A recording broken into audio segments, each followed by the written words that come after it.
Story यानी ऐसी कहानी जिसे पढ़कर हमारे अंदर जागरूकता आ जाती है, हमारा मन प्रफुल्लित हो जाता है या मुश्किलों के सामने लड़ने की ताकत आती है। हर किसी के जीवन में मुश्किलें आती हैं, परंतु हमें कभी भी हार नहीं माननी चाहिए।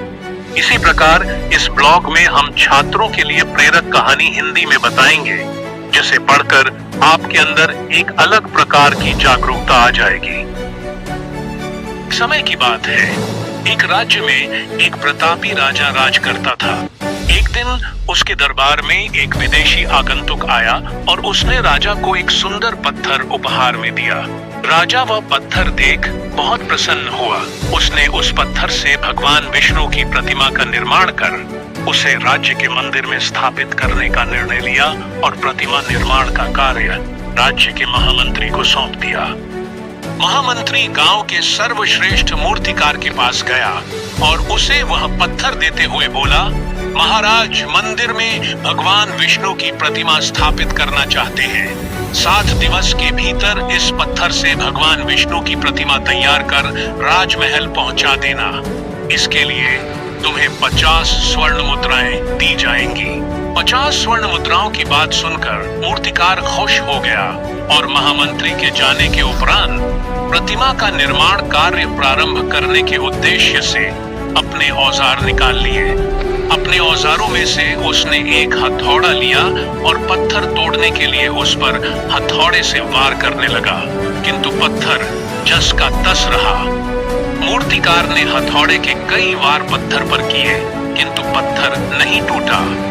50 बार प्रयास करने के उपरांत मूर्तिकार ने अंतिम बार प्रयास करने के उद्देश्य से हथौड़ा उठाया, किंतु यह सोचकर हथौड़े पर प्रहार करने के पूर्व ही उसने हाथ खींच लिया कि जब 50 बार वार करने से पत्थर नहीं टूटा तो अब क्या टूटेगा।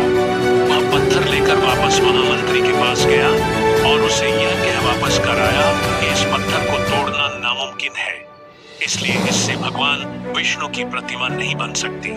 महामंत्री को राजा का आदेश हर स्थिति में पूर्ण करना था, इसलिए उसने भगवान विष्णु की प्रतिमा निर्मित करने का कार्य गांव के एक साधारण से मूर्तिकार को सौंप दिया। पत्थर लेकर मूर्तिकार ने महामंत्री के सामने ही उस पर हथौड़े से प्रहार किया और वह पत्थर एक बार में ही टूट गया।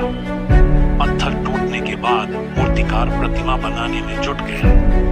इधर महामंत्री सोचने लगा कि काश पहले मूर्तिकार ने एक अंतिम प्रयास और किया होता तो सफल हो गया होता और 50 स्वर्ण मुद्राओं का हकदार बनता। हम भी अपने जीवन में ऐसी परिस्थितियों से दो चार होते रहते हैं। कई बार किसी कार्य को करने के पूर्व या किसी समस्या के सामने आने पर उसका निराकरण करने के पूर्व ही हमारा आत्मविश्वास डगमगा जाता है और हम प्रयास किए बिना ही हार मान लेते हैं। कई बार हम 1-2 प्रयास में असफलता मिलने पर आगे प्रयास करना छोड़ देते हैं, जबकि हो सकता है कि कुछ प्रयास और करने पर कार्य पूर्ण हो जाता या समस्या का समाधान हो जाता।